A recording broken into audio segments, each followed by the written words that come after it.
예, 연애와 결혼은 20살, 20살, 예, 그때부터 바로 빨리 시작하셔서 빨리 결혼하시는 것이 정말 인생의 정답이다라고까지 말씀드리고 싶습니다. 그냥 이래도 되고 저래도 되는 그런 선택이 아니고요. 사실은 예전에 한 100년 전 조선시대 말기 뭐 그때쯤만 해도 아니 6.25 끝나고 나서도요. 21, 2살쯤에는 결혼했고 그 전에는 17살, 16살에 결혼했습니다. 그죠? 예. 그렇게 살았던 것이 더 좋은 방법이었다라고 생각합니다. 예. 그런 부분들에 대해서 자세한 내용은 이제 여기서 오늘은 생략하겠는데요. 그렇게 20살에 연애와 결혼하든 40살에 연애와 결혼하든 뭐 무슨 상관이 있느냐라고 볼 수 있겠지만 정말 큰 차이가 이제 한 80살쯤에 어디서 누구랑 무엇을 하고 있을 것이냐라고 하는 어떤 이 질문을 던져보면 아주 이제 큰 차이를 실감하게 됩니다. 80살이 되었을 때 만약 연애와 결혼하지 않고 살았다? 그럼 혼자 살고 계시는 거예요. 그죠? 친구들이랑 같이 살 수 있을까요? 예, 그거 별로 답이 안 나오죠. 근데 빨리 결혼하고 빨리 자녀를 낳고 그러면 정말 자기 혼자는 외동 아들로 외동 딸로 이렇게 자랐어도 빨리 결혼해서 빨리 자식 낳고 그러면 정말로 한 2, 30명의 자녀가 함께 만날 수 있는 그런 삶을 누릴 수 있는 거예요. 예. 그렇게 해서 이제 직업도 몇 살쯤 그럴 때 한 60살, 70살 넘어가면 이제 직업을 은퇴할 수도 있잖아요. 그죠? 그렇게 되는 은퇴에 대해서도 생각을 해보는 거죠. 나는 한 70살쯤에 은퇴할 것 같다. 은퇴를 하는 때가 옵니다. 그죠? 은퇴를 하는 그 시점도 생각해 보면 내가 지금 뭐 설령 10살이라고 해도 은퇴의 시점이 온단 말이죠.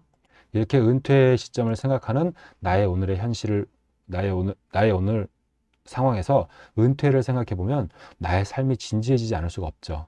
네. 이게 암울하게 만드는 게 아니라 정말 삶을 진지하게 만들어서 지금도 한 해 한 해를 행복하게 살아가면서 평생을 행복하게 만드는 그런 플래너인 것입니다. 그럴 때 영원한 미래까지 살펴보는 영원한 미래를 소망하는 그 100년을 설계하는 플래너입니다. 이렇게 되면 이제 위에서 어떤 자기의 꿈에 대해서 정리를 했어요. 그럴 때 이제 이런 항목 중에서 나는 지금 뭐 무엇이 필요해. 예를 들어서 근데 뭐 나는 넓은 집이 필요하다는 생각이 들었어. 그럼 돈을 모으거나 뭐 땅을 보러 다녀야겠죠. 뭐 그런 생각을 해볼 때 내 나이에 맞춰서 내가 넓은 집을 언제쯤 얻을 수 있을까? 내 넓은 집을 뭐 한 30살쯤 아니면 40살쯤 어느쯤에 이제 이렇게 넓은 집을 정리해 볼 수 있고 그런 계획을 놓고 이제 점점 그 방향으로 가는 거죠. 넓은 집. 하여튼 요즘 뭐 뉴스를 볼 때마다 집에 대한 소식은 하도 이제 뭐 답답하게 나와서 도대체 평생 집을 살 수 있을까? 뭐 막 그런 생각이 들 수도 있지만, 우리가 살 집은 있습니다. 하나님 나라에도 집이 있고, 이 땅에서도 하나님께서 주시는 집이 있을 것입니다. 그렇게 이제 위에 있는 어떤 그 내용들을 아래쪽에다가 이제 나이에 맞춰 갖고 정리를 해보고 나니까, 그럼 이제 어디로 갈 수 있어요? 이제 우리가 첫 페이지로 갈 수 있는 거예요. 첫 페이지로 가서 내가 20살에 아까 연애를 해야 된다고 제가 많이 말씀을 드렸기 때문에 나는 20살에 연애와 결혼을 하기로 마음먹었어. 그러면 20살에 연애와 결혼을 여기다 적는 거예요. 근데 결혼을 20살에 바로 하지는 못할 수도 있어요. 뭐 한 23살쯤? 뭐 그럴 수도 있겠죠. 그죠? 그래 결혼은 뭐 한 23살 이렇게 적을 수 있죠. 그러면 연애 시작 이렇게 적을 수 있고요. 연애 시작 뭐 한 21살 뭐 20살로 해줄까요? 네, 그냥 21살로 할까요? 마음대로. 그렇게 적어 놓고 나면 이제 그 연애의 시작과 결혼이 됐으면 그 이후에 이제 자녀를 낳는 나이가 오겠고 그 다음에 내가 손주를 볼 나이가 오겠죠. 그죠? 그럴 때 내가 40살쯤 됐을 때 40살, 50살쯤 됐을 때 우리 자녀가 빨리 연애와 결혼을 하면 손자, 손녀가 있는 거예요. 50살도 안 되는데 손자, 손녀가 있으면 징그러울까요? 너무너무 귀여울 것이고, 아직 힘이 건강하고 팔다리가 튼튼하니까, 그 손자, 손녀를 안아주시기에 전혀 부담이 없으실 거예요. 그죠? 제가 이제 직업에 대해서는 뭐 이렇게 나이를 이렇게 어떻게 지금 별로 구체적으로 언급하지 않고 있는데, 연애와 결혼을 이렇게 딱 핵심을 딱 이렇게 중요한 부분을 짚어놓고 나면 직업과 뭐 여러 가지는 사실 집도 다 그냥 자연스럽게 따라오게 됩니다. 예. 집이 없다고 결혼을 못하는 게 아니고 결혼을 하기로 마음 먹고 그것에 맞춰서 집을 준비하시면 됩니다. 예. 그리고 나서 이제 이런 부분들을 쭉 진행할 때 한 80살로 가보겠는데요.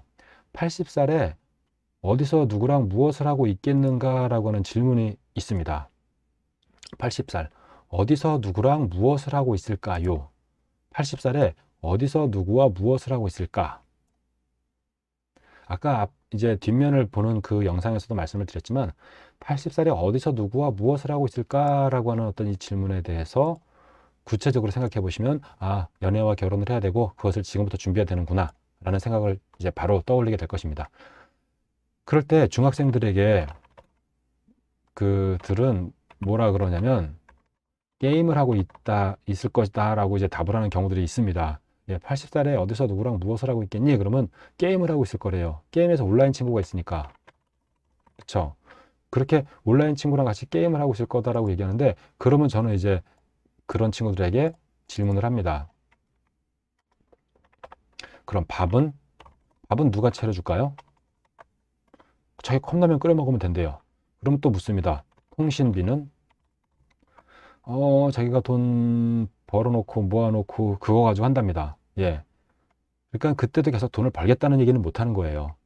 한 80살쯤 되면 내가 왕성한 어떤 그 경제 활동을 통해서 그 통신비 그런 돈을 벌지는 못하겠다는 생각을 이미 하는 거예요. 그죠?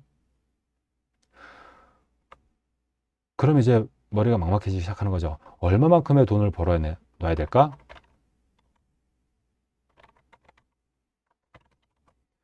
돈을 얼마만큼 벌어놔야지 그때 컵라면 끓여 먹으면서 게임할 수 있을까? 질문을 하기 시작하면 이제 그야말로 멘붕이 오는 거죠. 답이 안 나오니까. 그래서 어떻게 해야 돼요? 정말 돈이 많아서 노후 대책을 요양원으로 생각할 수도 있겠지만 저는 그것은 별로 좋지 않은 방법이라고 생각하고, 결국 사랑하는 가족들이 있어야 하고 같은 집에 살지 않더라도 집 가까이 살고, 그래서 서로 도움을 주고받는 그런 관계가 되어야 한다라고 생각합니다. 그래서 얼마만큼 돈 벌어야 되느냐? 답이 안 나온단 말이죠.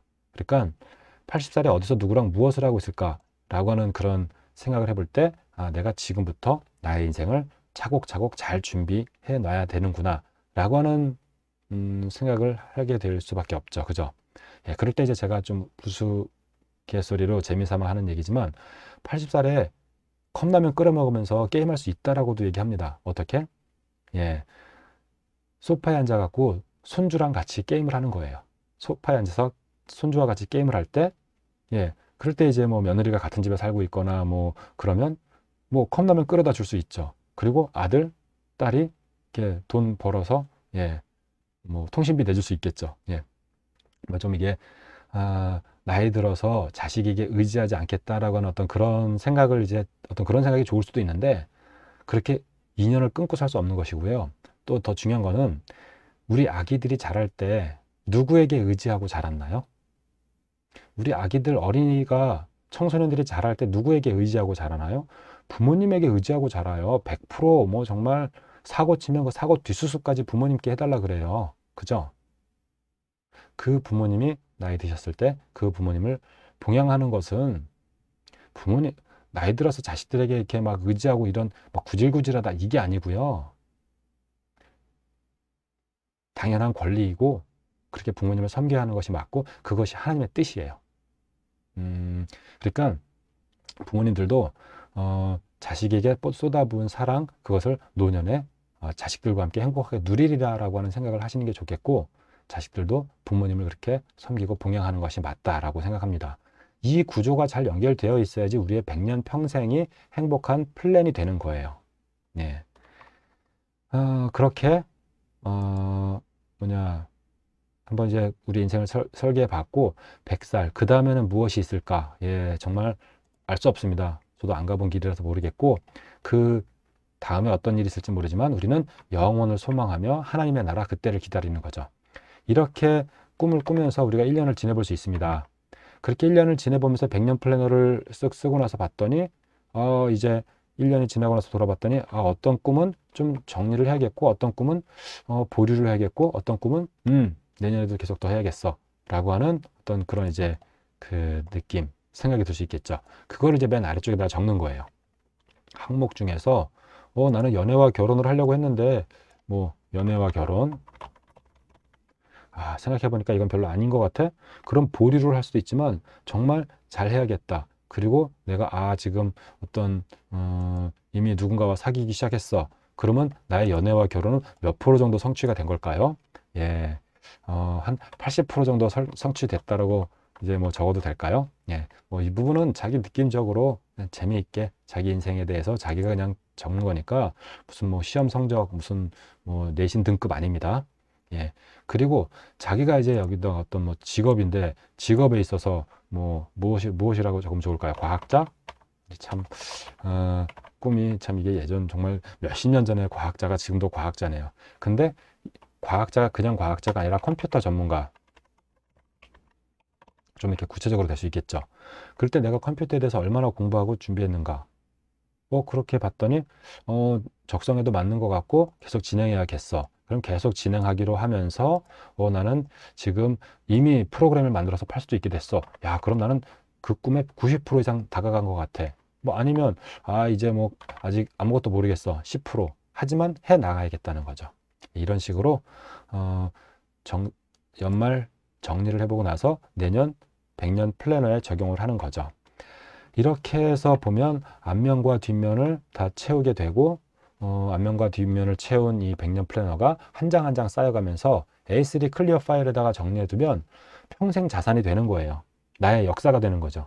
예, 그 가운데 역사하신 하나님의 인도하심을 보게 될 때 창조주 하나님께서 내 삶을 주관하시고 인도하시고 역사하셨구나 라고 하는 것을 볼 수 있게 됩니다. 예. 100년 플래너를 이렇게 사용할 수 있도록 설명을 드리면 여러분들이 이 영상을 보시면 좀 도움이 되지 않을까 싶은데, 오늘 이렇게 영상을 처음으로 찍어 보는데 뭔가 좀 아쉬운 부분이 있는 것 같습니다. 영상을 어쩌면 다시 찍을 수도 있겠는데요. 일단은 이 영상을 여러분들과 함께 공유해 보도록 하겠습니다.